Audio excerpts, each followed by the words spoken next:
ჩვენ ვიმყოფებით ბორჯომში, სოფელ სადგერში, ემერალდ კოტეჯში.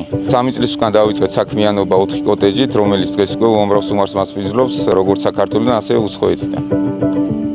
მქონდა სურვილი შემექმნა ისეთი ტურისტული სივრცე, რომელიც ბორჯომის სტუმარს მისცემდა ხარისხიან მოსახურებას, თუმცა ამის საჭირო იყო ფინანსები, ამიტომ დავინტერესდა ტერაბანკის დაწარმოების საქართველოს პროგრამით, რომელმაც ჩემი იდეის განხორციელებაში მნიშვნელოვანი წვლილი შეიტანა. რთული გამოწვევა იყო ამ პროექტის დაწყება და შემდეგ ბოლომდე მიყვანა. მშენებლობის პროცესში ბევრი სირთულე შეგვექმნა, თუმცა დიდი შრომით, სწორი დაგეგმვითი პარტნიორის მხარდაჭერით შევძელით ეს პროექტი წარმატებით დაგვესრულებინა.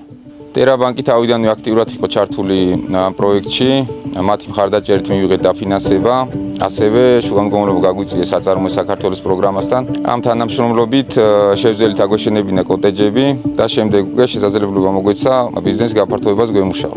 დღეს უკვე ემერალდ კოტეჯი აქტიურად ფუნქციონირებს, 4 კოტეჯის დაწყებული საქმიანობა უკვე გაიზარდა, იმავე ლოკაციაზე გავხსენით მარკეტი და ძალიან მალე სასადილო სასტუმროც გაიხსნება. აქ სტუმრები ძირითადად სიმშვიდისთვის, კომფორტული გარემოსა და ხარისხიანი მომსახურების ჩამოდიან. ჩვენ კიდე მაქსიმალურად ვცდილობთ მათ მოლოდის გადავაჭარბოთ და რეგიონში ტურიზმის განვითარებას ჩვენი წვლილი შევიტანოთ.